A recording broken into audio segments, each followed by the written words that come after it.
Okay, so good day, second year. This is the video lesson that I promised for our lesson na hindi natuloy last meeting.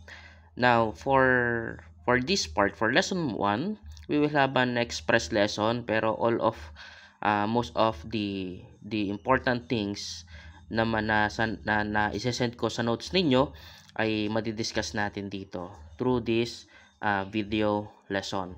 Now, let's for this lesson, Introduction to Hermeneutics, we were going to introduce the hermeneutics, the art of science of interpreting the Bible, and we were going to learn the definitions, purposes, and why careful interpretation is matter.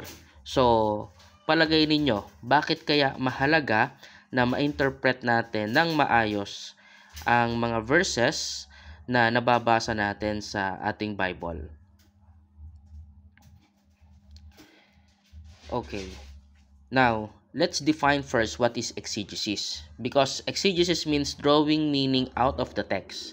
Now, it is the process of careful discovering what the Bible actually says in its original context. Now, the purpose of this is the study na kung saan malaman talaga natin ano ba yung sinasabi ng original text. And then we were going to understand what it's saying, at ito yung ipoportray natin sa reader natin ngayon or sa listener natin in this today context.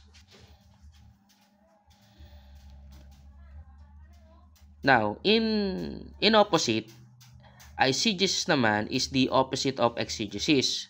It means reading meaning into the text, imposing our own ideas, culture, or experience rather than letting the Bible speak for itself. Now, kailan ba nangyayari itong eisegesis? Nangyayari itong eisegesis kapag nagkakaroon tayo ng Bible study and minsan yung our personal devotion, kapag binabasa natin siya, nagkakaroon tayo ng reflection, sometimes na-apply natin tong eisegesis. We impose our own ideas, our culture, our experiences, rather than ano ba talaga yung sinasabi ng Biblia sa verse na iyon or sa context na iyon. Now, from the word hermeneutics, the word hermeneutics come from the Greek word hermenio, meaning to interpret or to explain. And actually, itong salita na ito, it connects to the word Hermes, which is the messenger god, na kung saan ito ay from Greek god, na ang mga pakpak nito nasa paa, at siya yung responsible for delivering the messages from the divine people. Now, for the hermeneutics in the scripture, in Luke chapter 24, verse 27, Jesus explained to his disciples everything in the scriptures concerning himself. He was practicing hermeneutics and showing us the power of correct interpretation. Why it is important? Because Jesus set an example to us that we should study, pag-aralan natin kung ano ba yung sinasabi ng content or nung Biblia.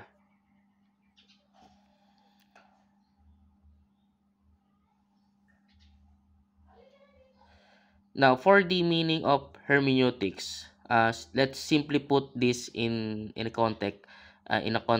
Hermeneutics makes unclear things clear.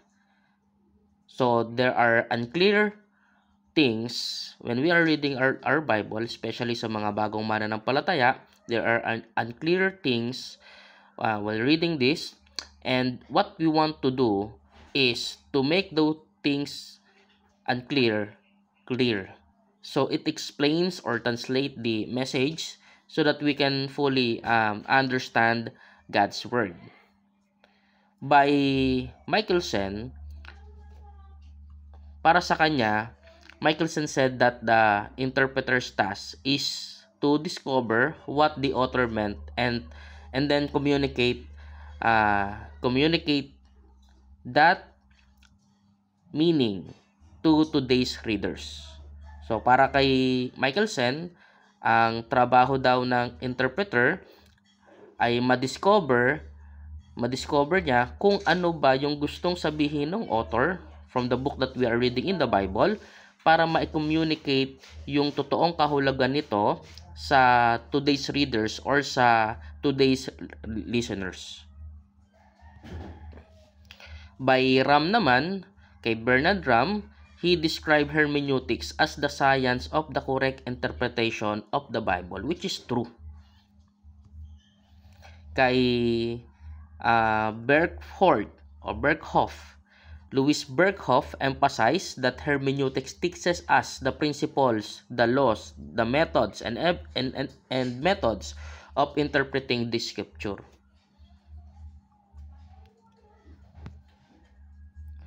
So for our working definition, for us, hermeneutics is both an art and science. It's about the understanding the text in its original setting and explain it in today's word. For example, okay lang ba? Kayo, okay lang ba sa tingin nyo na magpatato? Now, in the Old Testament time, bakit ba nagpapatato ang tao? In the New Testament time, meron bang nagpatato na tao? In our today's time, nagpapatato ang tao. Bakit sila nagpapatato? Ngayon, ang tanong, dapat ba? Okay lang ba na magpatato ang isang tao? So, in that context, makikita natin the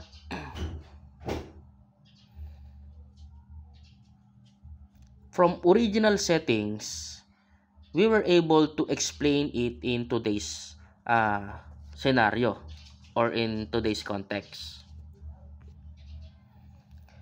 There are two divisions of hermeneutics at ito yung tinatawag natin na general hermeneutics, which is gives a broad rules for all scripture, and we have this special hermeneutics which applies specific rules to poetry, prophecy, or parables. For general hermeneutics kasi, there are broad rules for all the scripture.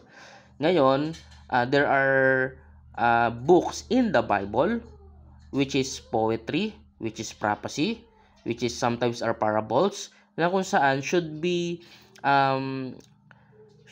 analyzed and should be understand the way kung papaano ba gustong maintindihan nito ng author nito. The main purpose of hermeneutics is to discover what the author meant, and we must first interpret the text before we can apply it to our lives. Because if we have this wrong interpretation from the text that we are reading, then wrong din yung magiging application nito.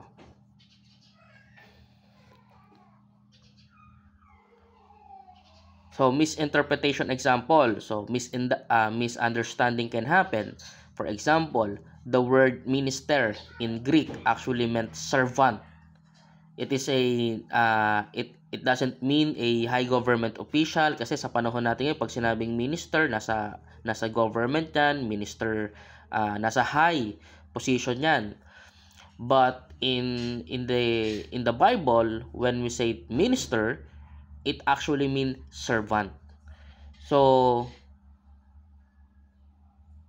isa lamang yan sa mga posible na misinterpretation when we are reading our Bible. So there are need for hermeneutics. Some say just read the Bible and do what it says. But in reality, we all interpret, often bringing in our own culture and biases. That's why good hermeneutics is necessary. Sapagkat, especially sa mga mananampalataya, minsan hindi lang sa bagong mananampalataya, maging sa mga matagal na mananampalataya, na i-interpret ang Bible sa mali nitong interpretation. So, dahil mali yung interpretation, pananagutan natin yun bilang mga tagapagturo na tinuturo natin ito ng mali sa mga tagapakinig natin. And sooner or later, pwede na merong mag-correct sa atin. Mas maganda nga sana kung meron, pero kung wala, maipapasa natin yung maling katuruan sa mga taong nakikinig sa atin. Example ng misunderstanding. So, when we picture a cross, we imagine the Roman design, but it may have been a simple T.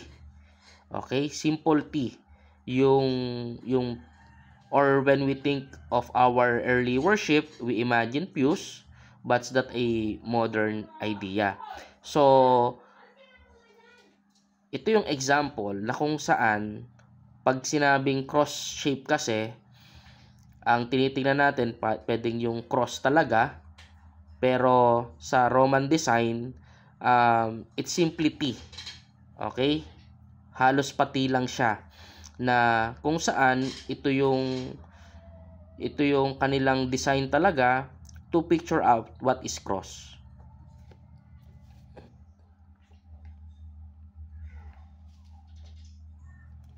For interpretation, example. Now, some passages are straightforward, like be a good soldier of Christ, but others, like Paul asking Timothy to bring his cloak, and don't apply it directly. We need discernment. So, makikita natin yan sa 2 Timothy chapter 2 and 3, which is clear. And sa chapter 2 Timothy naman, chapter 4, verse 13, which is contextual naman ang pinag-uusapan doon. So,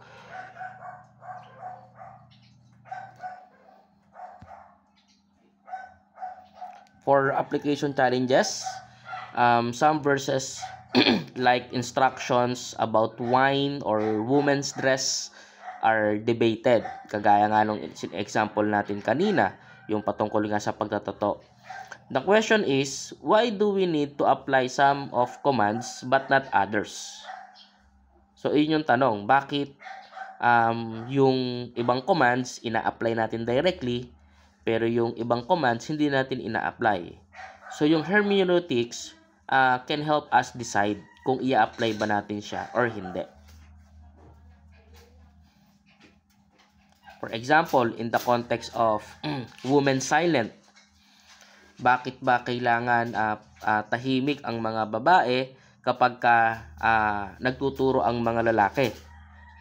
So, makikita natin sa 1 Corinthians chapter 14 verse 34. So, why study hermeneutics? There are many reasons, and isa-isahin natin yan. First, because the Bible is the most important book to understand.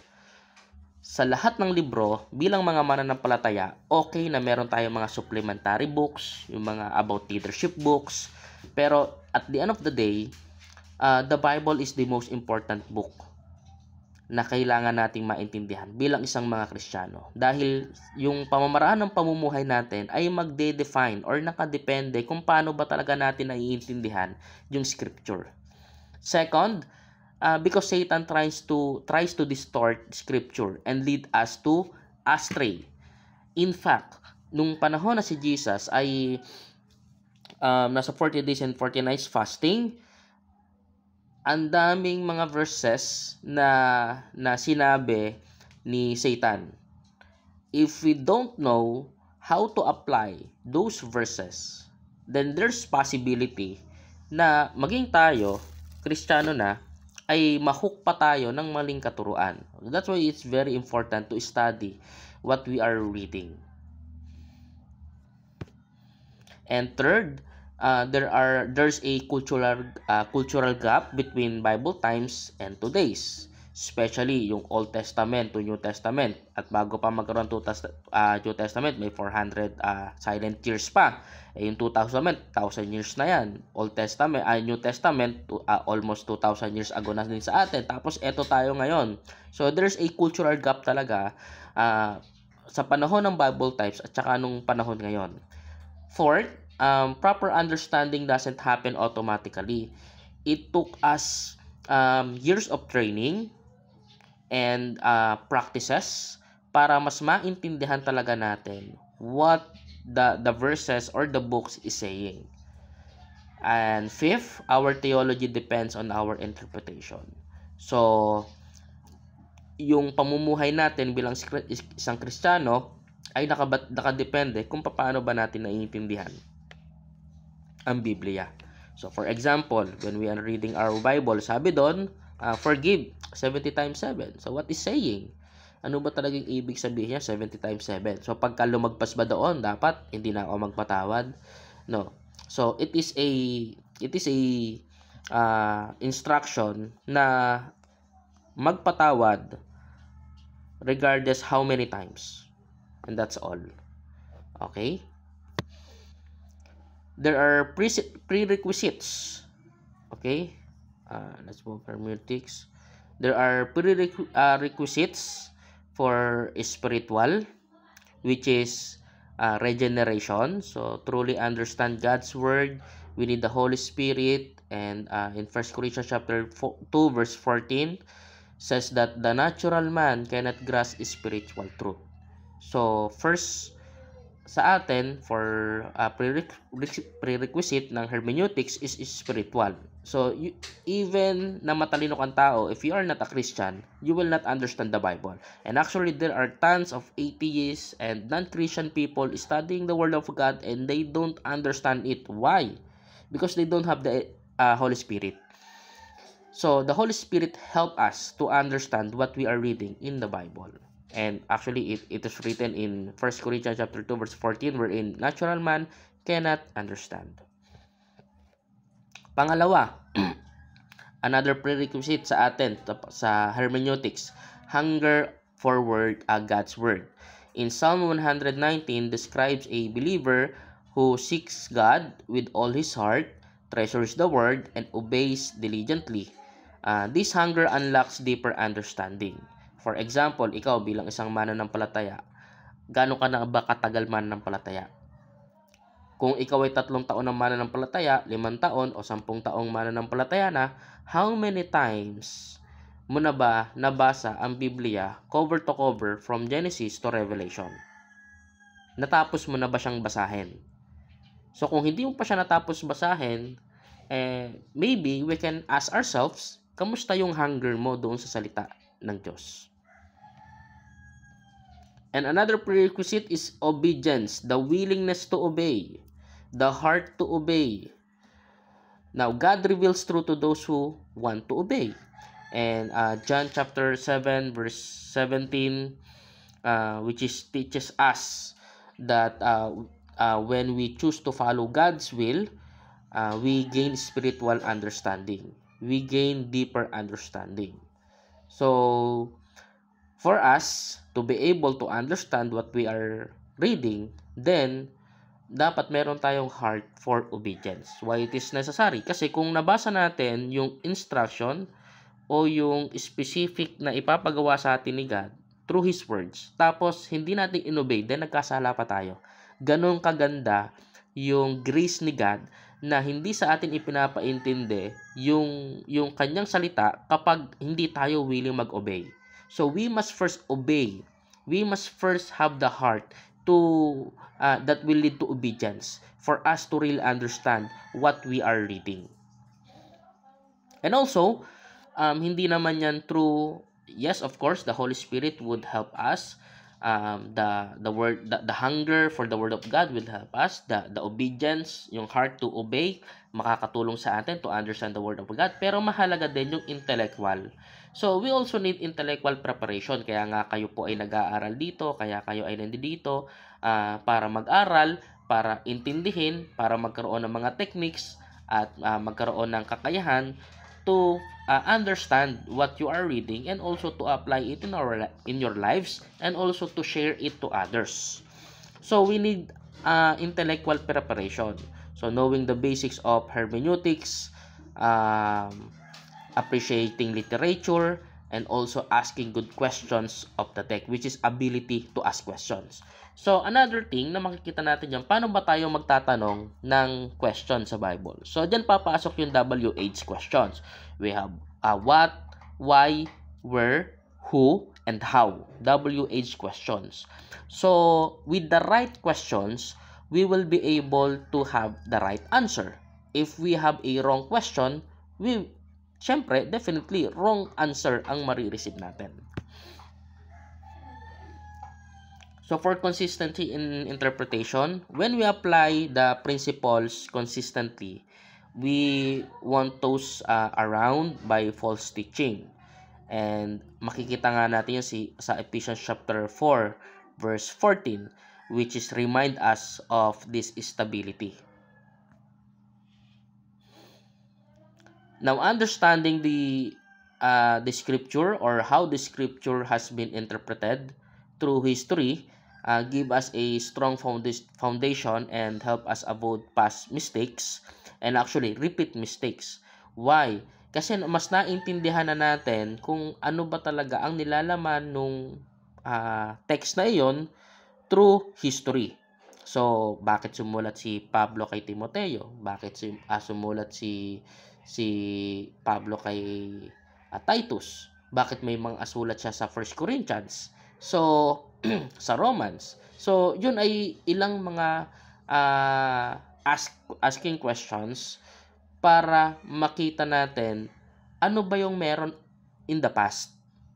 Bakit kailangan gawin iyon? Bakit kailangan ituro iyon? Bakit sinabi ang mga bagay na iyon?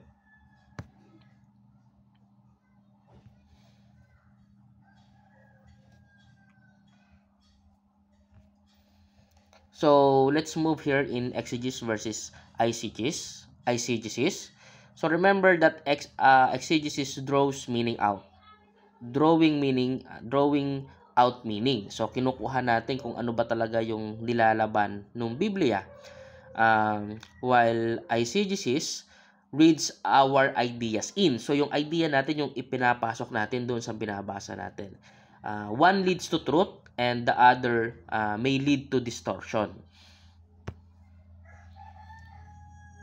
And then let's move to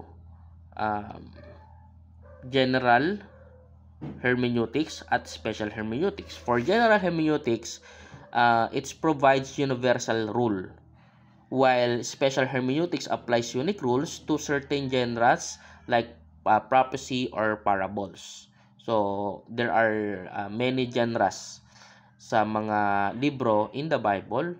So, itong special hermeneutics very important kasi hindi natin pwedeng i-take literal yung lahat ng binabasa natin. Pagdating naman sa general hermeneutics, merong mga literal na kung ano talaga yung nakasulat doon, yun talaga yung ibig niya sabihin. And also for the purpose, the goal of hermeneutics is to for interpretation, first application. First is interpretation. So the goal of hermeneutics is for us to interpret what is the Bible is saying. The second is application. So we must know what the author meant before we apply it. So wrong interpretation, wrong application. Okay. And for the need, because of culture, language, and personal biases, hermeneutics is essential for clear and faithful understanding. Kaya nga magugulat tayo, 'di ba? Ang dulo, iisa lang naman yung Biblia na ating binabasa, pero bakit may Katoliko, bakit may Iglesia ni Cristo, o bakit may iba't iba pang mga denomination na iba-iba ang kanilang katuruan? Because most of them are pumupunta sa part ng eisegesis. Yung personal biases nila, yung personal ideas nila, yun yung inilalagay nila doon sa pakahulugan nung konteksto that is in the Bible. Now, for the conclusion, hermeneutics is both a science and an art. By studying what it is, we interpret God's word correctly, strengthen our faith, and teach others with confidence. Now, with this lesson, our next meeting ay isesend ko. Next meeting, we will have a short quiz from this lesson. And okay, mag-alala, true or false lang naman yon. But you have to read it with care and with understanding, kasi mahalaga para sa atin din na mas maintindihan talaga natin what are the meanings of hermeneutics, yung exegesis, eisegesis, general hermeneutics, special hermeneutics. So, yung mga sinabi ni Michelson, ni Bernard Haram, at saka ni Louis Bergkorp. So, for the introduction, it's about the definition, the purposes, and the why. Yung why carefully interpretation or careful interpretation matters. Lalo na tayo ay mga Bible School student at hindi lang basta mga Kristiyano. So, if you have questions, you can write it down para next meeting natin before we take the quiz ay mapag-usapan natin yung mga questions na yan. And also, sesend ko rin dito sa ating group chat yung notes para sa mga students. You can print it out sa short bond paper. And then, ako na yung magpo-provide naman, ako na yung magpiprint nung sa second lesson natin. Okay? So, I think that's all and see you next meeting.